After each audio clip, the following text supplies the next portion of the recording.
नमस्कार। आज के राजस्थान की खबरों में आपका स्वागत है। राजस्थान की खबरों के लिए आपसे निवेदन कि यदि आपने हमारे चैनल को सब्सक्राइब नहीं किया तो कृपया करके आपके अपने चैनल को सब्सक्राइब कर लें।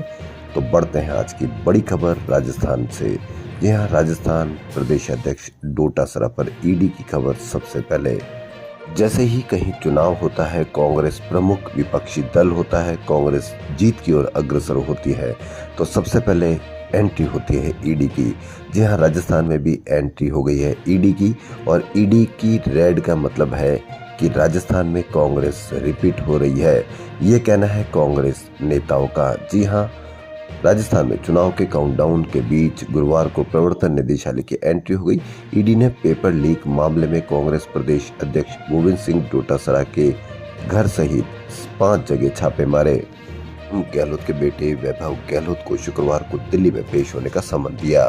वहीं कांग्रेस सीएम अशोक गहलोत ने कहा कि भाजपा का प्लान ई शेष रह गया है। प्लान ABCD सब फेल हो गए, इसलिए ईडी को चुनावी टिड्डी दल की तरह इस्तेमाल कर जिस भी राज्य में भाजपा की हार सुनिश्चित हो, वहां जीतने वाले दलों की फसल खराब करने की कोशिश करने भेज देते हैं। हमारे यहाँ पाकिस्तान से जिस तरह से टिड्डी दल आता है, सब कुछ चट कर जाता है, फसलों को चौपट कर देता है। ईडी ने उसी तरह से हमला किया है। हमने बुधवार को महिलाओं को 2 गारंटियां दी, तो आज ईडी भेज दी 5 गारंटियां और देने वाले। परसों तक ईडी वालों की संख्या कम न पड़ जाए, तय कर ले कि किन नेताओं पर छापे मारने हैं।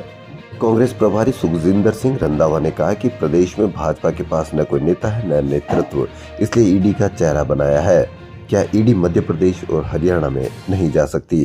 वहीं सचिन पायलट बोले कि भाजपा ईडी जैसे हथकंडों से कांग्रेसी नेताओं को डरा नहीं सकती। ईडी की कार्रवाई के बीच गुरुवार शाम को कांग्रेस ने विधानसभा चुनाव के लिए तीसरी सूची जारी कर दी। इस सूची में 19 सीटों पर प्रत्याशी घोषित किए गए हैं। पार्टी अब तक 95 सीटों पर प्रत्याशी घोषित कर चुकी है। वहीं भाजपा ने अब तक तीसरी सूची जारी नहीं की है, क्योंकि सूची जारी करते ही भाजपा का विरोध जबरदस्त हुआ। वहीं दौसा के मानपुर में नाकाबंदी तोड़कर भागे स्कॉर्पियो सवार युवकों ने होमगार्ड जवान को 2 बार गाड़ी से कुचलकर मार डाला। राजस्थान में विधानसभा चुनाव को लेकर विभिन्न पार्टियों में प्रत्याशियों की घोषणा का सिलसिला तेज हो गया। गुरुवार को जहां कांग्रेस ने अपनी तीसरी सूची जारी की, वहीं अन्य दलों ने भी नामों की घोषणा की। इनमें BTP ने 3, BAP ने 10 और आप पार्टी ने अपनी पहली सूची में 23 सीटों पर प्रत्याशी चुनाव मैदान में उतारे हैं। मुहाना के यानी जयपुर के मुहाना में गिरिराज नगर में 1 साल पहले लुटेरों की छीना झपटी में गिरने से कोमा में गई 54 वर्षीय महिला मीनाक्षी श्रीवास्तव ने 1 साल बाद दम तोड़ दिया। वहीं अब तक पीड़ित परिवार के इलाज में 30 लाख रुपए से अधिक खर्च हो चुके हैं। पहले बारिश और अब बदलते मौसम के साथ मौसमी बीमारियों के बीच को इन्फेक्शन ने चिंता बढ़ा दी है। SMS में ऐसे कई मरीज सामने आए जिन्हें डेंगू के साथ स्क्रब टाइफस भी हुआ है। डॉक्टर्स का कहना है कि इससे पहले ऐसे केस नहीं देखे गए हैं, इसलिए थोड़ा अधिक चिंताजनक है।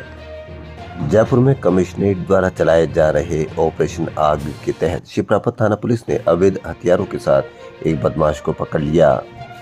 जयपुर के करधनी इलाके में बुधवार को खिन्नी फाटक के पास आशीष कुमावत की गोली मारकर हत्या करने के मामले में पुलिस दूसरे दिन भी खाली हाथ है।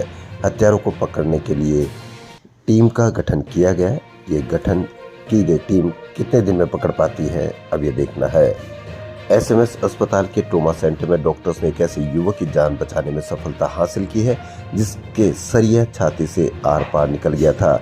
9 डॉक्टर सहित 14 जनों की टीम ने 5 घंटे के अथक प्रयास के बाद यह सरिया निकालने में कामयाब हो सकी है।